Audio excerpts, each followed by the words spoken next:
কেন খাচ্ছেন ওদিন আমিষ? আমিষ খাওয়া চলবে না। আপনারা সবাই আমিষ একেবারে ত্যাগ করেন, সাধু না হন। এই 3 জায়গায় আপনারা আমিষ খাবেন না, নিরামিষ খান। আপনাদের একটা কথা ক্লিয়ার করছি, যারা হিন্দু ভাইয়েরা আছেন বা সনাতনীরা যারা, তারা সাধু না হন কিন্তু 3টা নিয়ম মানেন। আপনারা আমিষ যারা খাচ্ছেন তাদের জন্য এটা বেশি গুরুত্বপূর্ণ, কারণ আমরা সব জায়গায় আমিষ খাই, কিন্তু এটা আমাদের ঠিক না। আপনারা কোথায় আমিষ খাবেন খান, এটা কোনো ঠিক না, কিন্তু 3 জায়গায় আপনারা খাবেন না, বা প্রতিদিন খান, সমস্যা নেই এটা, কিন্তু এই 3 জায়গায় আপনাকে মানতে হবে এই 3টা নিয়ম। নাম্বার 1 অন্নপ্রাশন, নাম্বার 2 বিয়ে বাড়ি, নাম্বার 3 এটা হচ্ছে শ্রাদ্ধ বাড়ি।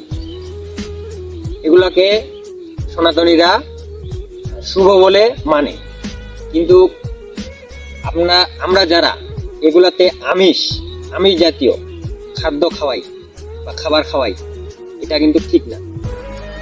কারণ আমরা যদি ওদিন মাংস রান্না করি, একটা জীব হত্যা করে, বা আপনি ধরেন যে আপনার 2 সন্তান, আপনার এক সন্তানকে যদি হত্যা করে অন্য আরেক সন্তানের বিয়ে বাড়িতে যদি রান্না করে খাওয়ান, তাহলে আপনার কেমন লাগবে, বা সেটা কি শুভ হইলো? তদ্রূপ আপনি যদি একটি ছাগলকে হত্যা করে ওদিন রান্না করে খাওয়ান, ওরও তো মা বাবা আছে নাকি? তাহলে কি হইলো? এটা শুভ হইলো? আপনারা কেন খাচ্ছেন ওদিন আমিষ খাওয়া চলবে না। আপনারা সবাই আমিষ একেবারে ত্যাগ করেন, সাধু না হন। এই 3 জায়গায় আপনারা আমিষ খাবেন, নিরামিষ খান, সমস্যা নেই।